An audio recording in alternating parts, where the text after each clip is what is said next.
Olá, queridos, bom dia, bom dia, bom dia. A graça e a paz do nosso Senhor e Salvador Jesus Cristo. Tudo bem com vocês? Hoje, dia 28 de maio de 2025, a última quarta-feira do mês de maio, né? É a última quarta-feira do mês de maio.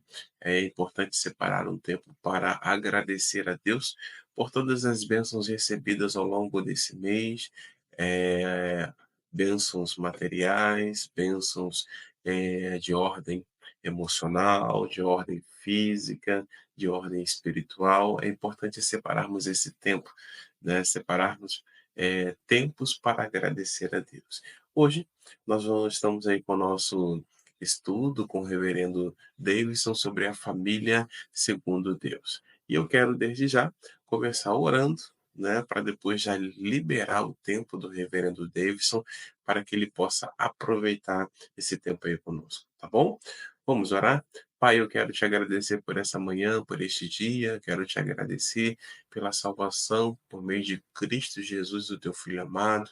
Eu quero te agradecer porque em algum momento da nossa história nós nos deparamos, Senhor, ouvindo a respeito do teu amor, da tua graça, a respeito de ti, e assim, Senhor, pudemos ser cheios do teu Espírito Santo a ponto de entregar a nossa vida a ti. Muito obrigado.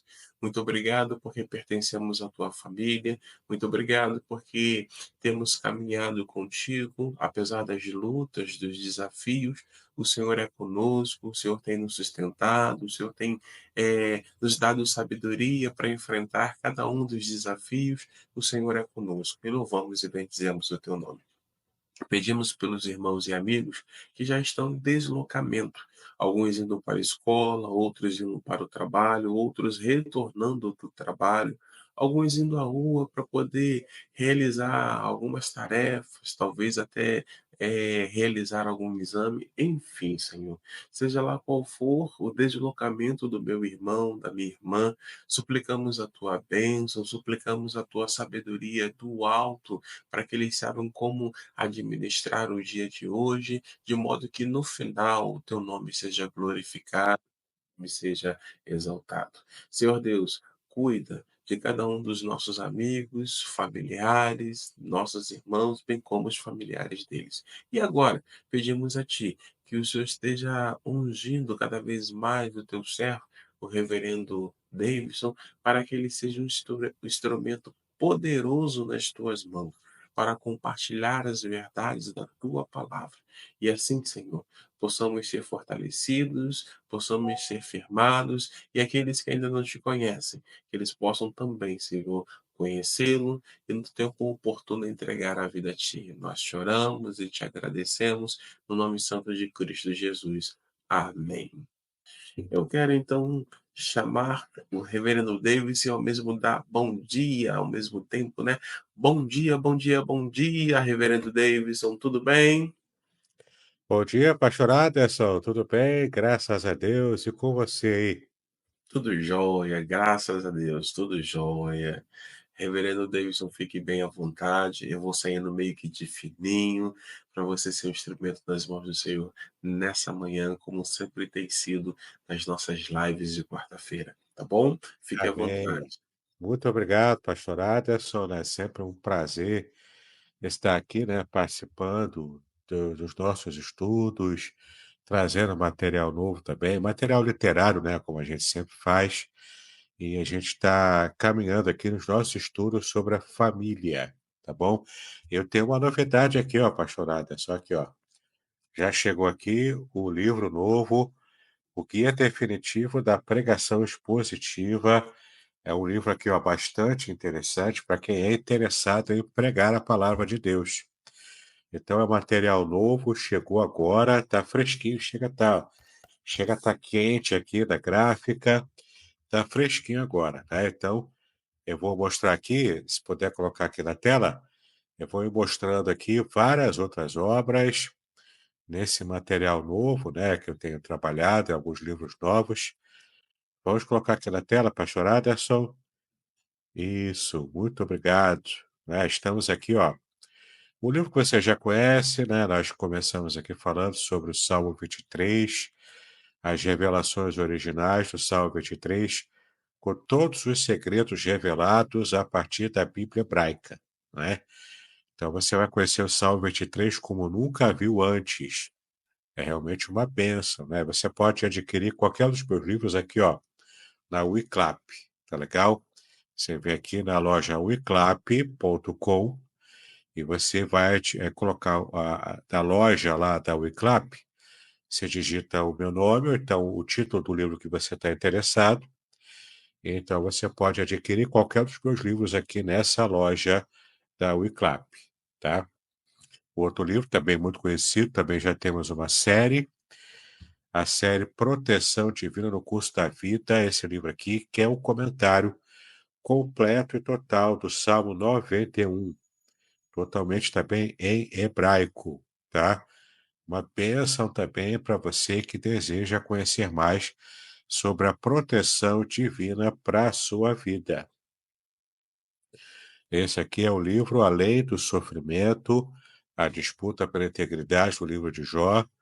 É também um livro que tem tido muita procura.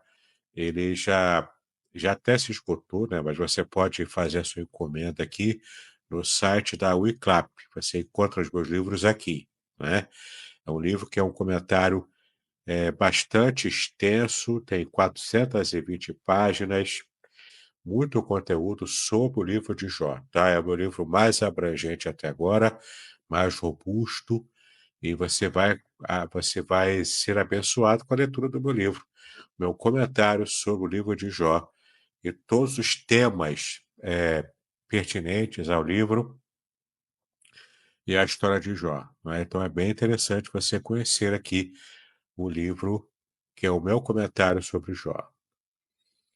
Aqui já começa a falar um pouco sobre um livro que trata sobre pregação, né? Especialmente esse aqui que trata sobre a pregação narrativa.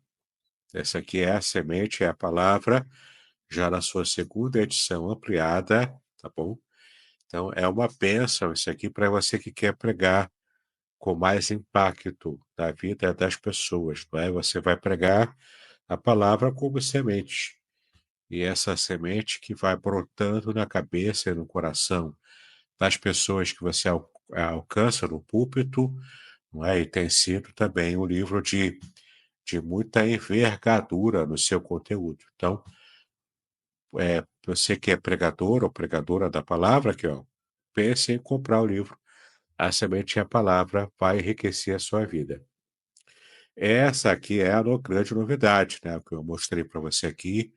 Já chegou aqui alguns exemplares para mim do livro impresso.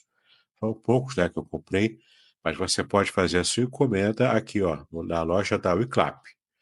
O Guia Definitivo da Pregação Expositiva.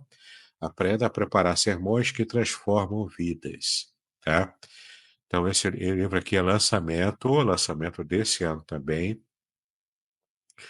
Tem sido uma bênção para alguns que já compraram, alguns alunos meus já compraram, já tem, ó, recebido muito conteúdo prático, uma linguagem simples, dinâmica, ensinando a fazer pregações expositivas.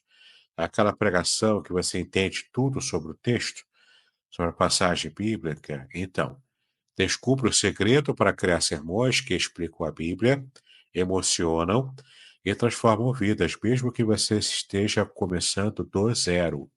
Este livro é próprio para pregadores leigos, escrito com estilo informal, uma abordagem simplificada. Quem fez o prefácio foi o conhecido pastor Ronald Gustavo. Ele é muito conhecido nos círculos da Assembleia de Deus e ele fez o prefácio, né, e gostou muito do material que ele leu também. Você também vai gostar, tá bom? É um livro indicado, muito indicado para você que é pregador leigo, inclusive, ó, usando material novo, ó, a inteligência artificial na pregação expositiva.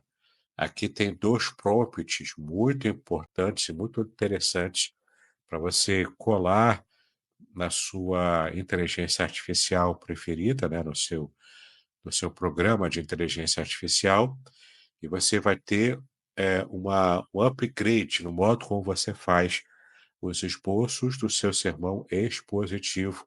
Vai adiantar bastante o seu processo. Ah, mas eu não gosto de usar IA, né? Não acho legal. Beleza, não tem problema, você não precisa usar. Mas aqui, mesmo sem usar IA, você consegue ter todo o processo simplificado numa abordagem que eu mesmo criei o processo chamado Pregação Expositiva Nota 10. Esse é um processo, um procedimento para preparar sermões expositivos, que é baseado na regra dos 3 Cs. O primeiro C chama-se clareza, o segundo C, conexão, e o terceiro C, chamado.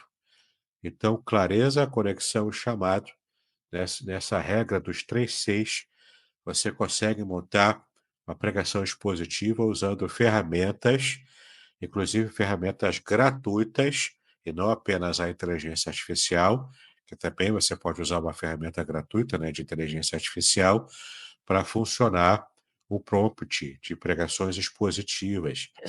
Mas é muito além disso.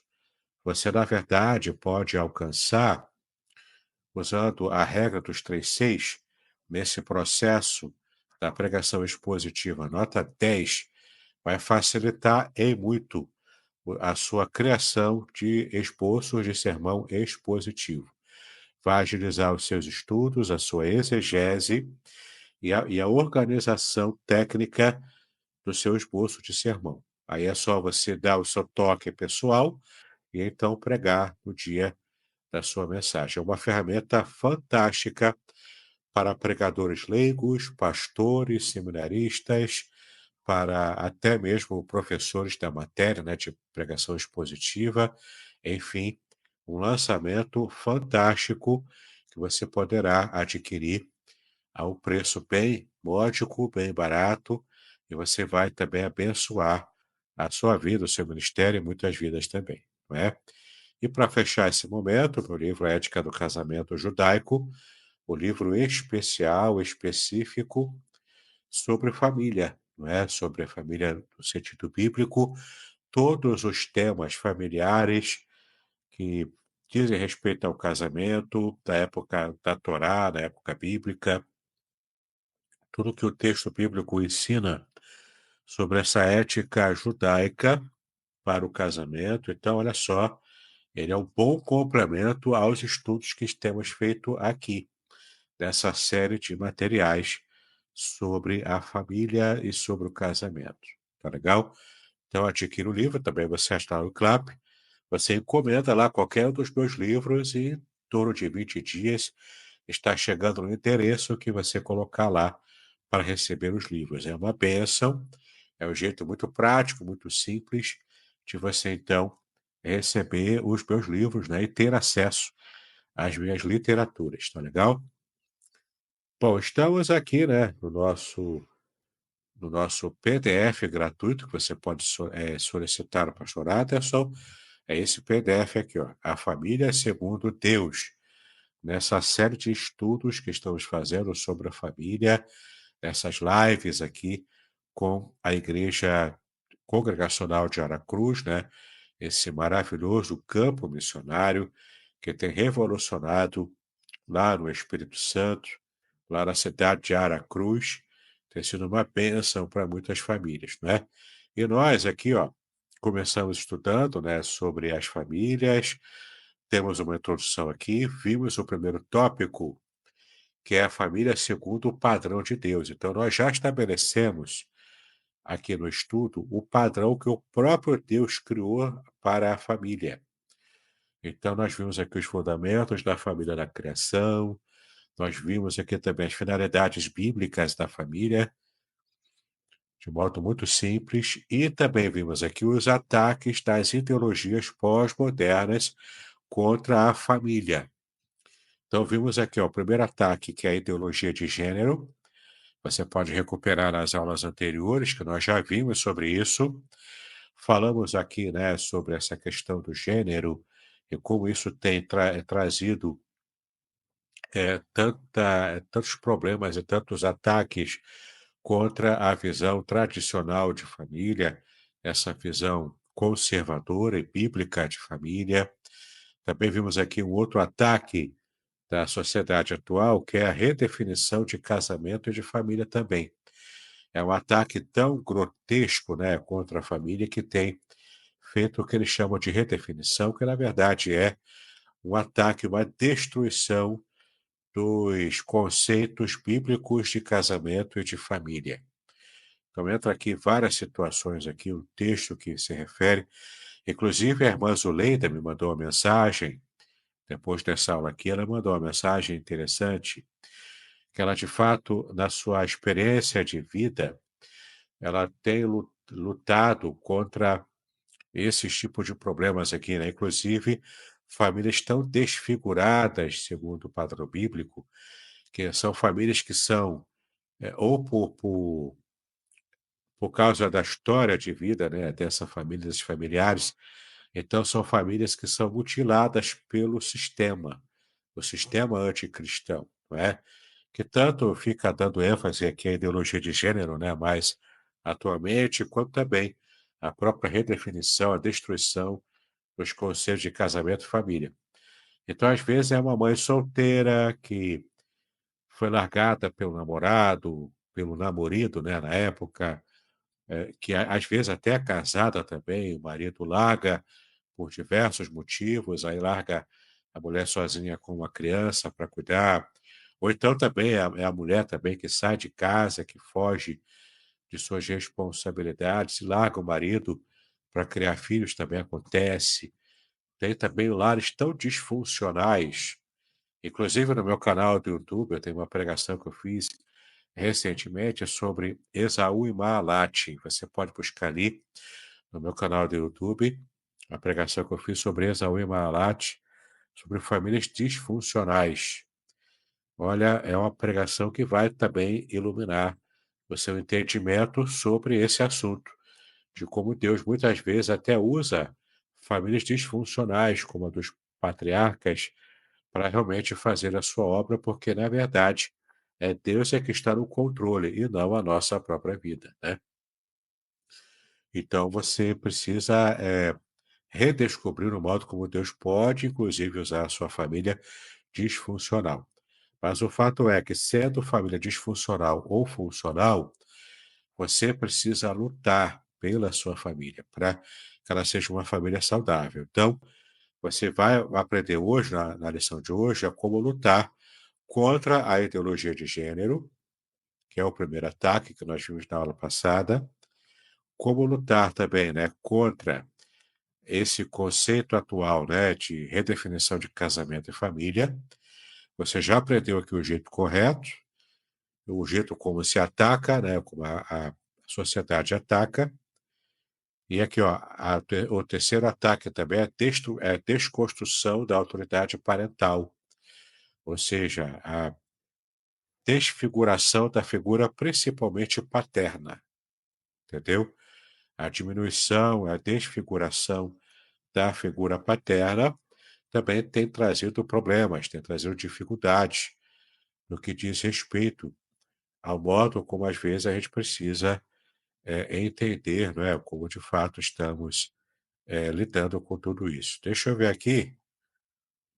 Ah, está aqui, né? Está aberta aqui, achei que tivesse saído aqui a apresentação. Enfim, estamos aqui agora, então, diante da nova perspectiva na aula de hoje. É o terceiro tópico, estamos na página 9 da nossa apostila, do nosso PDF, 9 de 14, né? Então, temos aqui um pouco mais à frente da metade da nossa apostila. E você vai aprender aqui como o cristão deve resistir a esses três ataques contra a família, tá bom?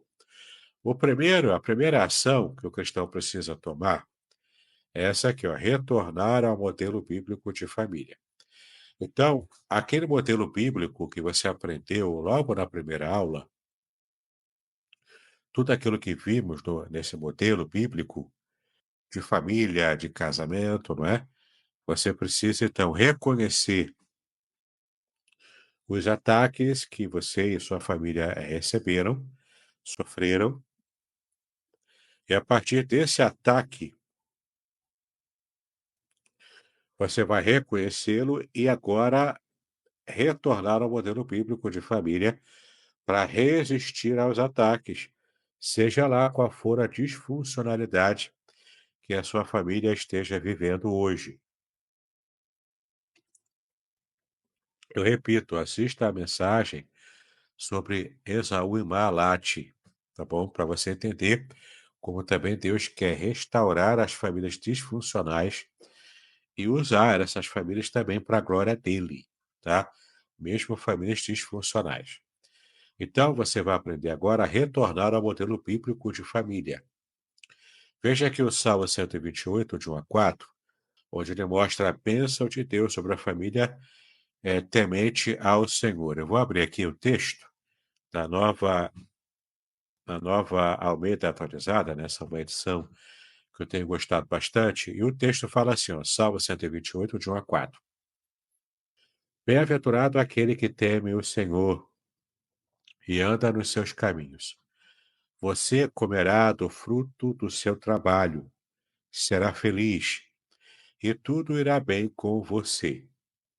A sua esposa, no interior de sua casa, será como a videira frutífera. Seus filhos serão como rebentos da oliveira ao redor da sua mesa. Eis como será abençoado o homem que teme o Senhor. É bem interessante esse versículo aqui, que, é claro, ele traz aquela ideia bíblica do Antigo Testamento, né? Aqueles valores bastante tradicionais de família, né? Quando apresenta aqui os papéis de cada um. Então ele já começa dizendo que bem-aventurado é aquele que teme o Senhor e anda nos seus caminhos. Bem-aventurado é feliz, é aquele que é feliz. Que faz o quê? Quem é esse que é feliz? Né? Aquele homem que é feliz. Primeiro, é aquele que teme o Senhor. Temer a Deus é respeitá-lo, é conhecer a soberania de Deus sobre a vida do ser humano, em todas as suas áreas. Então, bem-aventurado é aquele que teme o Senhor. E, além disso, é aquele que anda nos seus caminhos, ou seja, é aquele que fez a escolha certa, de não querer se desviar dos caminhos de Deus, mas de querer estar trilhando o caminho que Deus traçou, aqueles projetos de Deus para a família, para a vida individual, até para a vida profissional. Tudo isso aí é parte do trabalho daquele que quer servir e agradar o Senhor. Aí no versículo 2 diz, né? Você comerá do seu trabalho, do fruto do seu trabalho, ou seja, o que você faz e produz no seu trabalho, você vai usufruir. Você não vai dar de mão beijada para outro. Deus vai abençoar tanto que você vai, de fato, aproveitar os frutos do seu próprio trabalho. Não é os frutos do trabalho dos outros também, não é? Mas é aquilo que você produziu. Aqui é a regra daquilo que você produziu, você vai colher, não é? Tanto para o bem quanto para o mal, né? Aqui no caso, nesse sentido aqui, é para o bem. Então você comerá do fruto do seu trabalho, será feliz e tudo irá bem com você. Veja que é a bênção completa, né? A bênção perfeita. Esse é o conceito de Shalom, não é? Shalom é a paz perfeita. E por que que é a paz perfeita? Porque tudo está encaixado, está tudo bem feito, está tudo bem colocado, você não tem problemas com respeito a nenhuma área da sua vida, né? A saúde, a família, está tudo nos conformes, né? Como dizemos aqui no Brasil, está tudo bem encaixado, por isso você tem paz, e a paz perfeita. Veja aqui o versículo 3, né? A sua esposa no interior da sua casa será como a videira frutífera. Aqui tanto é uma referência poética, né? Ao fato da sua esposa te dar filhos, portanto garantir a posteridade, quanto também os seus filhos serão como rebentos da oliveira ao redor da sua mesa. A oliveira, na cultura judaica, ela é tida como uma árvore que relembra a posteridade, relembra a eternidade até mesmo, né? Porque é uma das árvores que tem uma sobrevida muito longa.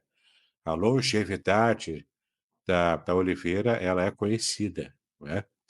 Tem oliveiras que têm centenas de anos. E elas ainda estão vivas e funcionais, ainda estão produzindo frutos, né? produzindo azeitonas. Então é bem interessante que aqui compara a mulher à videira, por causa dos frutos, né, da uva, aqueles cachos de uva, aquelas uvas, né, bonitas, suculentas, que trazem a felicidade e a alegria, né, traz a mulher como essa fonte de alegria e de felicidade para o marido, e traz também a ideia dos filhos ao redor dessa árvore de oliveira, dando a ideia de que os filhos estão ao redor da família, estão unidos na família para fazer construir uma família forte e também traz essa ideia de perenidade, de longevidade e até de eternidade, porque traz justamente essa ideia de posteridade do nome, né, e do clã garantidos por Deus. É a bênção que Deus dá para aquele que teme o Senhor, não é? Então, o versículo 4 fecha: eis como será abençoado o homem que teme o Senhor. É bem interessante esse versículo, quando você consegue entendê-lo encaixado naquele padrão histórico, social e cultural, né, do Antigo Testamento, e perceber o quanto esse padrão ele pode também ser abençoado para o dia de hoje. Claro, né, fazendo essa ponte e fazendo alguma outra adaptação, mas o fato é, esse é o padrão, né? Uma família em que o homem é o cabeça, ele é o líder do lar, a esposa é a sua ajudadora e líder tanto quanto o marido, e os filhos subordinados aos pais, respeitando os pais, todo mundo colaborando, cumprindo o seu papel para uma família exemplar. Claro que nem sempre dá para fazer exatamente assim, não é? Por causa das configurações e reconfigurações pós-modernas que acabam acontecendo, não é? E a gente precisa adaptar. Mas entenda, a adaptação é tentando se aproximar ao máximo desse modelo bíblico. Então você vai fazer o melhor que puder com a sua família dentro desse modelo bíblico. O que não der para você fazer, claro, você vai ter que adaptar, né? Ter um jogo de cintura para adaptar, mas sem abrir mão do princípio geral e mais importante, que é o que norteia a família. Então, diante dos ataques da cultura woke, os ataques da cultura da lacração, né? A cultura woke é de lacração, né?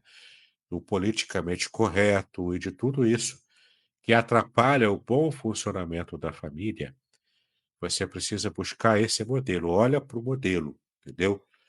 Foca no modelo que você então vai tentar se adaptar a ele o melhor possível para ter uma família mais funcional. Tá legal? Os pais cuidando bem da liderança, o pai principalmente trazendo a provisão, a mãe cuidando do que o pai conquista lá fora, os filhos também respeitando os pais, sendo criados com inteligência para mais tarde construir a sua própria família, não é? Esse é o nosso grande, maravilhoso padrão. Então, envolver-se com a palavra de Deus como fundamento da educação e da vida familiar é, de fato, a maior bênção que uma família pode ter. Tá legal?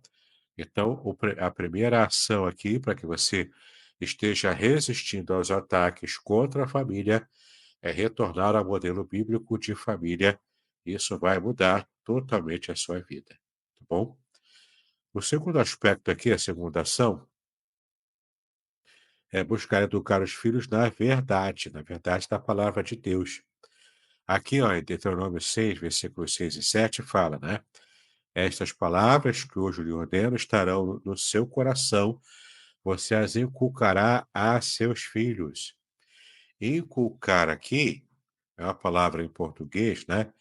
Que significa enfiar na cuca, enfiar na cabeça, não é?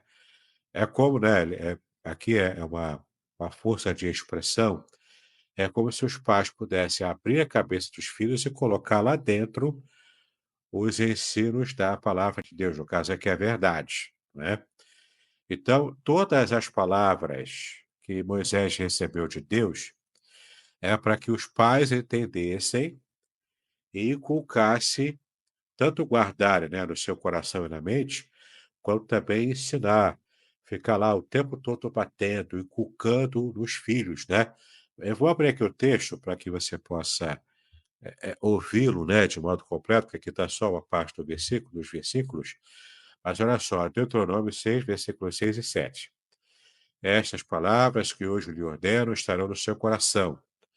Você as inculcará a seus filhos e delas falará, quando estiver sentado em sua casa, andando pelo caminho, ao deitar-se e ao levantar-se.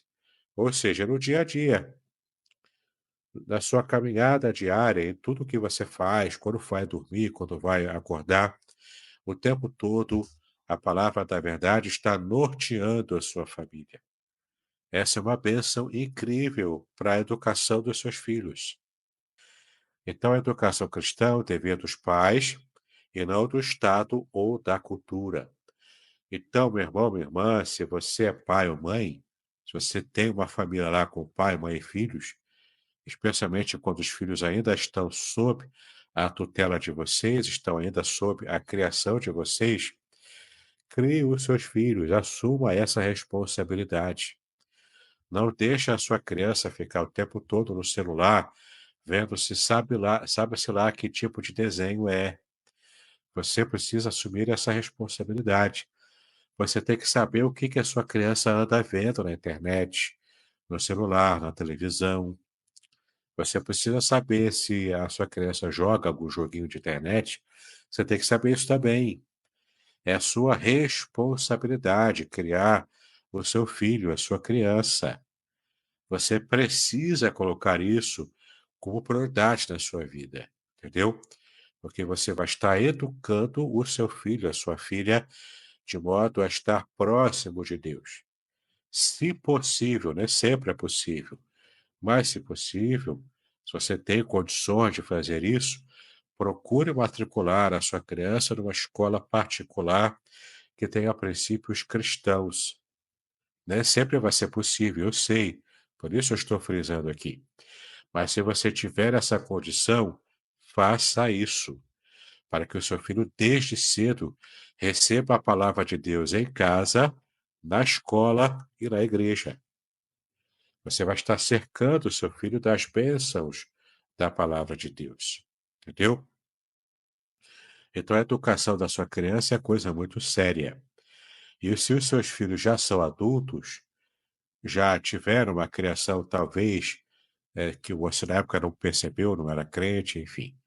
Se os seus filhos já estão criados, agora como pai cristão, agora como mãe cristã, talvez já idoso ou já idosa, você talvez não dê para consertar muita coisa, né? Mas você pode ao menos exercer uma influência como conselheiro e como conselheira do seu filho, da sua filha, que já são adultos, já com as suas próprias famílias constituídas também. Você pode aconselhá-los, entende? Não é mais educar quando eles eram crianças ou menores de idade, mas agora é aconselhá-los. Procurar ser também um sogro, uma sogra que colabore e não que esteja provocando a ira do seu filho, da sua nora ou do seu genro, entendeu? Não é provocar a ira da outra família, mas é colaborar, ajudar com conselhos e deixar o seu filho, a sua filha, seguir o curso, né, da própria criação, por mais que seja bom ou ruim para os seus netos, tá bom? Mas é saber se colocar, saber se portar, fazer uma influência positiva, sutil, não é? Sem estar invadindo a competência dos pais, dos seus netos. Os pais são eles e não você. Tá legal? Então é saber se colocar.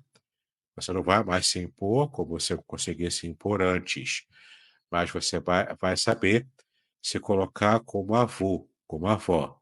Esse é o seu novo papel, entendeu?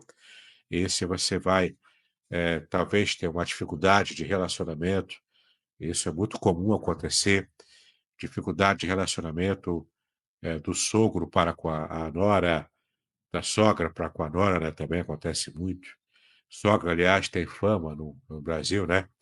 uma forma muito negativa, mas isso aí, ó, eu sou testemunha, né? Minha sogra é uma segunda mãe para mim, né? E a minha mãe também é uma segunda mãe para minha esposa. Então, é saber se colocar, não é? Saber se portar, é saber os limites, né, de cada um no seu papel. Isso é uma família funcional. Tanto a família de dentro do lar, né, pai, mãe e filhos, quanto também a família estendida, envolvendo os pais dos dois, os sogros, né, os avós, tios, tias, envolvendo também cunhados e cunhadas, enfim, parentes de modo geral, né? A família estendida, quanto a família mais restrita ao lar, o importante é que cada um saiba os seus limites, os seus papéis, respeitem uns aos outros e consigam, então, colaborar, cada um com o seu papel. Ah, mas eu não consigo que a minha família seja assim. Novamente eu digo, assista à pregação Exaú Mahalat. Ali eu falo de como Deus lida com famílias disfuncionais. E mesmo assim, Deus pode abençoar você, a sua família, a igreja, a sociedade e o mundo. Mesmo que a sua família comece sendo uma família disfuncional, Deus tem o poder de fazer um milagre na sua própria família, tá? Então, a educação cristã é o dever dos pais e não do Estado ou da cultura, como esses movimentos atuais, né, de ataque à construção cristã da família tentam fazer você entender. Não, o Estado não é o dono dos seus filhos. A cultura também não é a dona dos seus filhos. E praticamente também nem você é. O dono dos seus filhos, como também é o dono de você, da sua esposa, do seu esposo, é Deus. Deus é o dono porque ele é o criador de toda a humanidade. Ele, portanto, tem autoridade sobre todo ser humano. Quer o ser humano aceite e goste disso ou não, tá? Deus é que tem autoridade sobre toda a humanidade. Isso na Bíblia é indiscutível.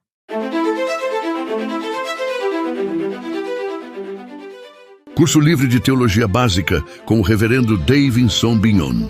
Uma jornada completa de aprendizado cristão, com 20 disciplinas curtas que incluem e-books exclusivos, aulas em vídeo e bônus transformadores.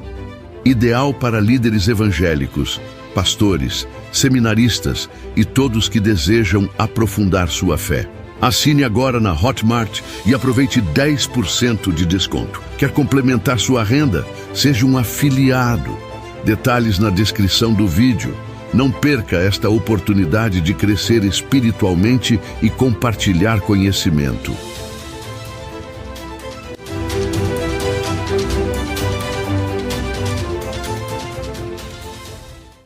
Muito bem, a terceira forma de você lutar, preservar a sua família, é estabelecer limites culturais. Sim, a cultura não pode ser absoluta. Lembre-se, essa cultura é anticristã. Essa cultura é inimiga da sua fé. Então, como cristãos, nós vivemos um projeto que é até um projeto contracultural, tá?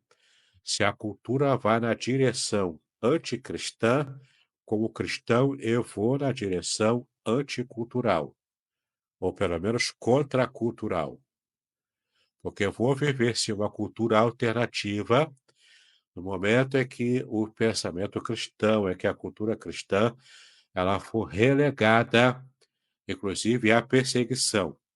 Ao longo da história, cristãos foram perseguidos contra a cultura ditatorial vigente nos ambientes em que esses cristãos viviam. Hoje há países que também fazem assim, que perseguem cristãos. Países ainda comunistas fazem isso. Países islâmicos fazem isso. Torturam e matam cristãos ainda hoje. Essa não é uma realidade apenas histórica, no passado distante, não, é uma realidade ainda viva hoje. Cristãos são mortos todos os dias em certos países, como China, Coreia do Norte. É só você se declarar cristão, países também da África, É preciso que você acorde para essa realidade. E pode chegar o dia em que isso seja uma realidade até mesmo aqui no país. Nós já enfrentamos preconceitos culturais contra o cristão. Todos esses ataques à família cristã são modernos e são uma realidade aqui no Brasil. Só que às vezes a gente está tão acostumado a isso que a gente não percebe que são verdadeiros ataques à nossa fé.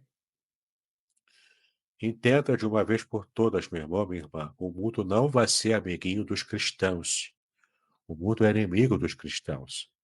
Enquanto vivermos aqui do modo como Cristo nos ensinou, seguindo os padrões da Bíblia, a gente vai ser inimigo do mundo e o mundo vai ser inimigo da gente. Então, se você se diz cristão, mas está muito à vontade com o sistema do mundo, você é chamado de cristão progressista, entre aspas. Meu irmão, tem alguma coisa errada com o seu cristianismo. O seu cristianismo é falso. Porque o cristianismo real, ele incomoda ao mundo que não quer estar próximo de Deus. Entende o que eu estou dizendo? Então, se você quer viver, quer construir uma família, que seja uma família abençoada por Deus, dentro dos padrões de Deus, você vai enfrentar lutas, sim, para criar os seus filhos e para ter uma família abençoada, uma família que seja espelho da glória de Deus para esse mundo caído. Entende? Você vai ter lutas internas, você vai ter lutas na sua família, até mesmo para você construir uma família que seja contracultural, que ande na contramão da cultura, entendeu? Essa cultura anticristã, que infelizmente é a realidade que nós já vivemos aqui no país, né, no Brasil. Veja o que diz Romanos 12, versículo 2, né? E não vivam conforme os padrões deste mundo, mas deixem que Deus os transforme pela renovação da mente. Entendeu aqui? Esse é o mandado contracultural. O mandado contracultural diz que eu não posso viver conforme os padrões deste mundo. O padrão desse mundo não é o padrão bíblico, não é o padrão que Deus criou a família, que Deus quis para a família. Se não é o padrão bíblico, eu não tenho que me conformar a isso. Eu não tenho que achar que eu sou um cristão moderninho e eu sou bem quisto pela sociedade que odeia as coisas de Deus. Se eu estou bem encaixado com uma sociedade que odeia as coisas de Deus, eu também odeio as coisas de Deus. Entende? Eu estou também odiando as coisas de Deus. Agora entenda, quando eu falo em ódio aqui, não é que eu vou tratar o não cristão, não é porque eu vou tratar alguém que está submerso na cultura anticristã, na cultura pagã, né, atualmente. Não, não é, eu não vou tratar ele mal, eu não vou ser violento com ele. Não é isso que eu estou dizendo. Se você entendeu desse jeito até agora, você entendeu errado. Entenda o que eu estou dizendo, que está dentro de um contexto. Esse contexto é você está resistindo de modo cultural. A guerra cultural é aqui na sua cabeça. E no modo como você vai lidar com a sua família. Como você vai cuidar e criar a sua família. Entende? É nesse sentido que eu estou falando. A revolução aqui é contracultural, porque ela acontece no sistema da sua visão de mundo.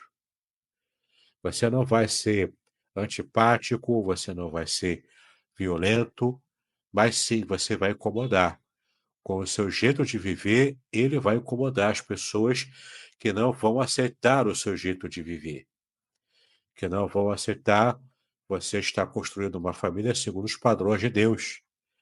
Isso vai criar uma animosidade. E você não tem que achar isso estranho, porque não é estranho. Jesus falou que aconteceria assim. A gente, como cristão, seria odiado pelo mundo. Mas você não vai pagar o ódio com ódio. Pelo contrário, você vai pagar o ódio com amor. Você vai amar a ponto de tratar bem aquele que trata você mal. Entendeu? Só por não pagar na mesma moeda o mal que alguém te faz e contra a sua família, você já está lidando com amor. Isso já é responder com amor e não com ódio. Tá bom?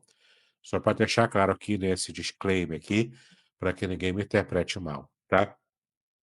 Então, eu não posso viver conforme os padrões deste mundo, porque os padrões do mundo são hostis aos padrões do Evangelho, da palavra de Deus, do modo como eu quero construir uma família funcional que seja enquadrada nos padrões bíblicos de uma família abençoada, tá? Mas, ó, deixem que Deus os transforme pela renovação da mente. Primeiro, quem vai transformar é Deus, não sou eu. Não sou eu que transformo a minha mente para entrar na contracultura cristã. Não. É Deus é que faz. Deus é que transforma. E transforma o quê? Renovando, ele vai renovar a minha mente.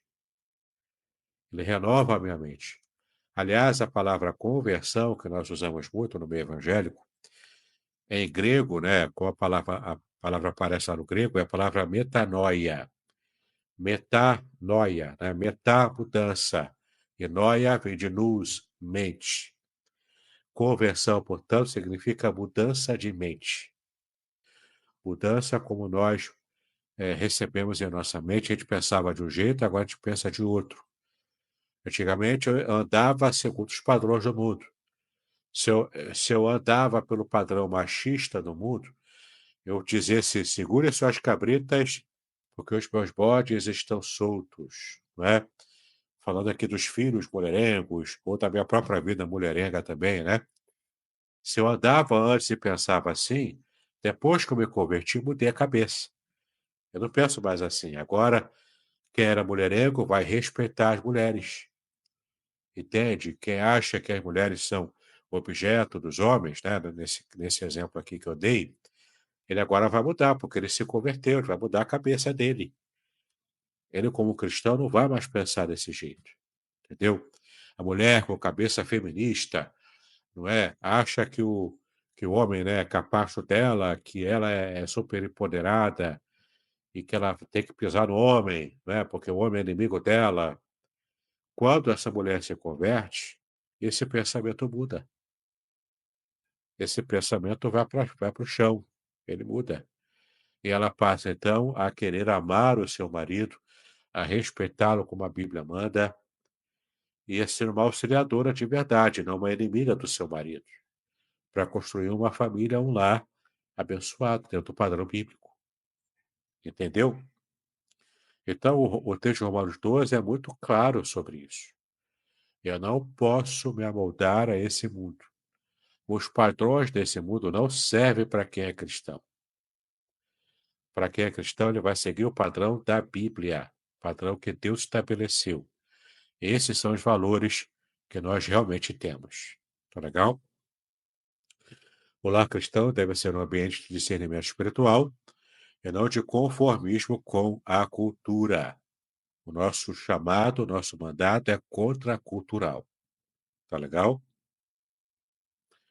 E o quarto aspecto, a quarta opção, viver a masculinidade e também a feminilidade bíblica, tá bom? Então, eu tenho que saber o que a Bíblia ensina sobre eu ser macho e sobre a mulher ser fêmea, tá bom? Tanto masculinidade quanto feminilidade tem padrão bíblico para isso, tá bom? E eu preciso saber qual é o padrão e me encaixar dentro desse padrão. Então, Tito 2, versículo de 1 a 8, não ensina sobre os papéis distintos e complementares para homens e mulheres, jovens e idosos, todos baseados na piedade. A piedade aqui é o temor de Deus, né? Tudo baseado na piedade. Vamos ver o que o texto diz? Tito 2, de 1 a 8, ó. Mas você ensine o que está de acordo com a sã doutrina. Quanto aos homens idosos, que sejam moderados, respeitáveis, sensatos, sadios na fé, no amor e na perseverança.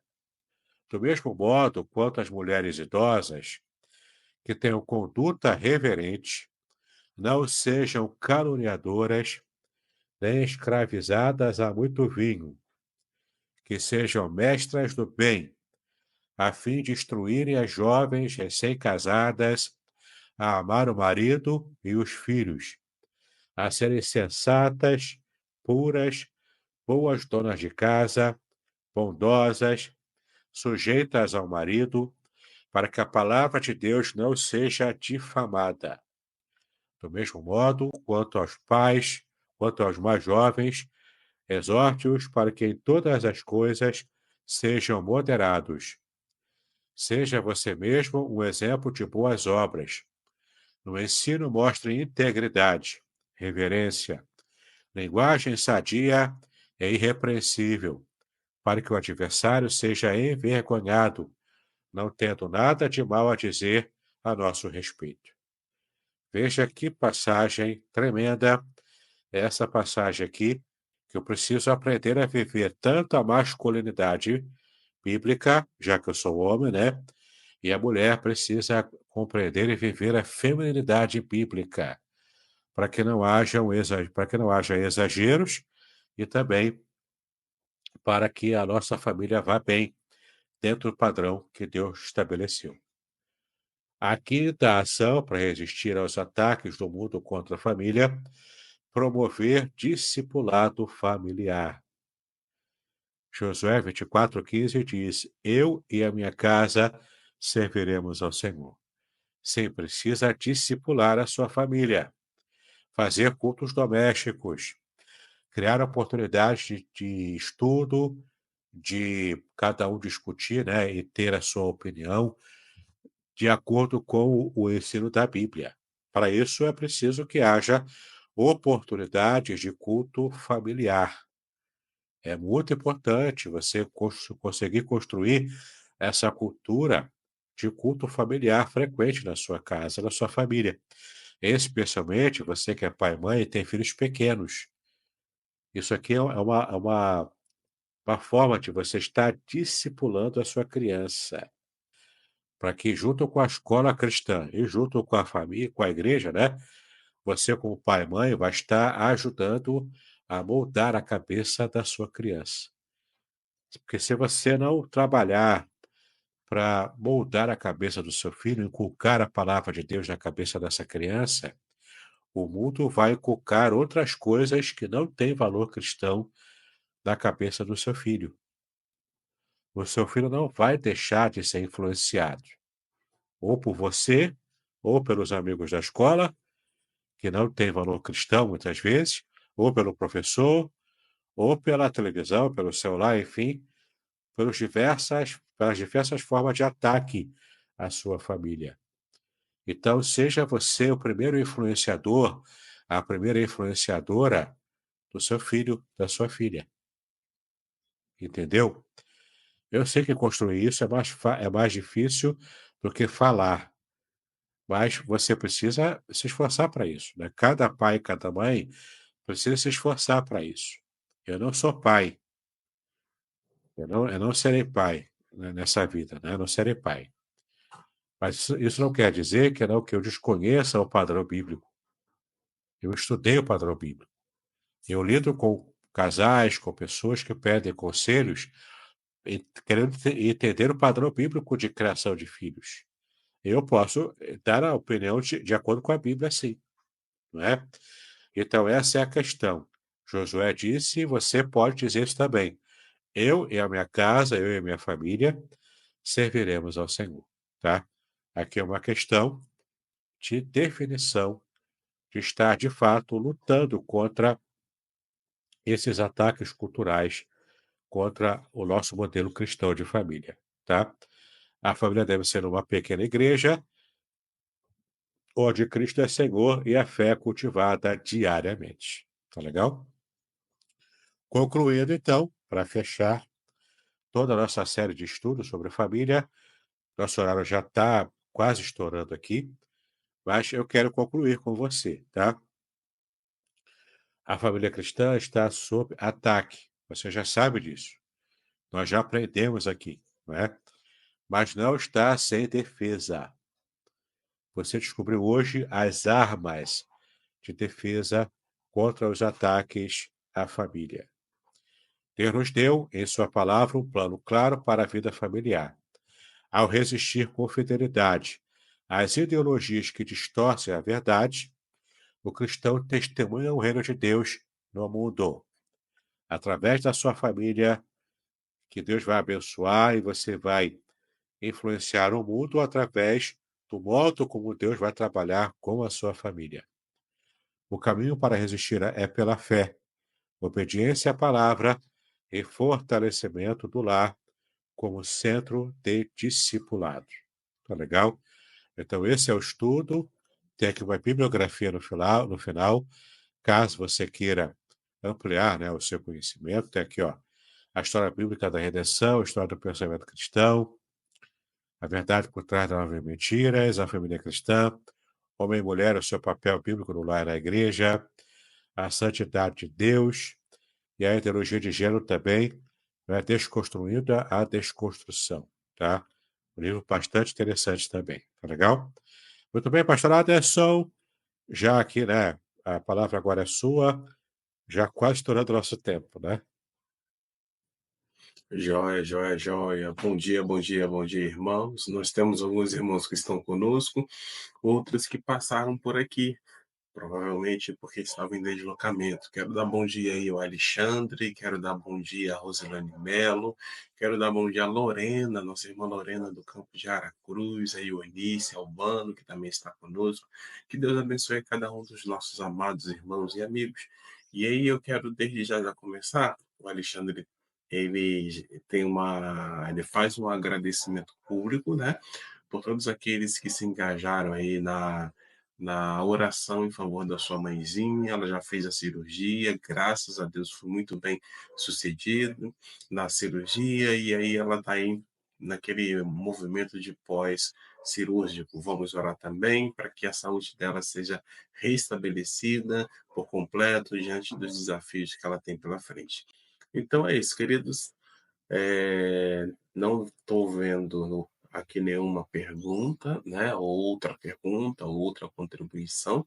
Nós estamos chegando ao final da nossa live de hoje, a família segundo Deus, né? Eu vou pedir ao reverendo Davidson para que faça suas considerações finais e logo em seguida ore por nós. Quero agradecer a participação de cada um dos nossos irmãos e amigos na live de hoje. Também quero pedir para que continue orando pela vida do reverendo Davidson, a sua família, bem como pela minha vida, minha família, e pela recuperação, né, da mãe do nosso É. querido amigo Alexandre. Tá bom, reverendo Orar também, Davidson? ó, orar também para que essa live de hoje não seja cancelada, né? Que nem a gente, né? É verdade, é verdade. Muito bem, vamos orar então.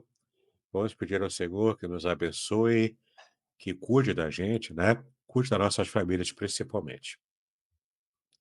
Pai, nós te exaltamos por estarmos aqui nessa live, falando de coisas importantes, falando dessa guerra cultural contra a família, protegendo, ó Pai, a família como o Senhor criou, como o Senhor deseja que a nossa família seja funcional.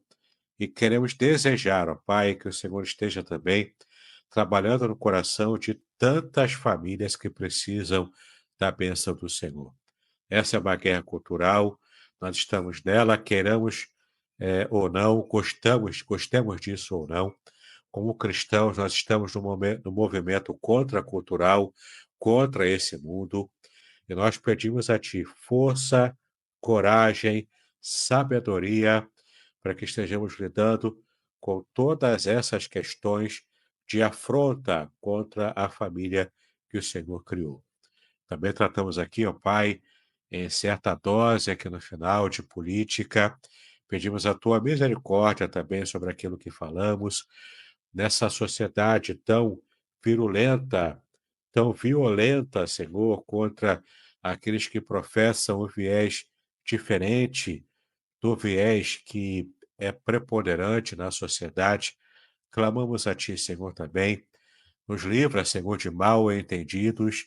Nos livra, Senhor, de qualquer ataque e que possamos, em nome de Jesus, ó Deus, estarmos protegidos pelo Senhor para que possamos continuar fazendo a Tua obra. Cuida da gente, cuida da igreja de Aracruz, cuida da Tua serva Cledi, nesse momento é que ela esteve, ó Pai, em idade muito avançada, mas se submetendo a uma cirurgia. Graças a Ti, até agora está tudo bem. Cremos que o Senhor a abençoará e ela sairá dessa situação no hospital.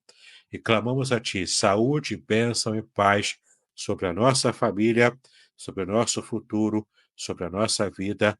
Nós assim oramos a Ti, em nome de Jesus, hoje e para sempre. Amém e amém.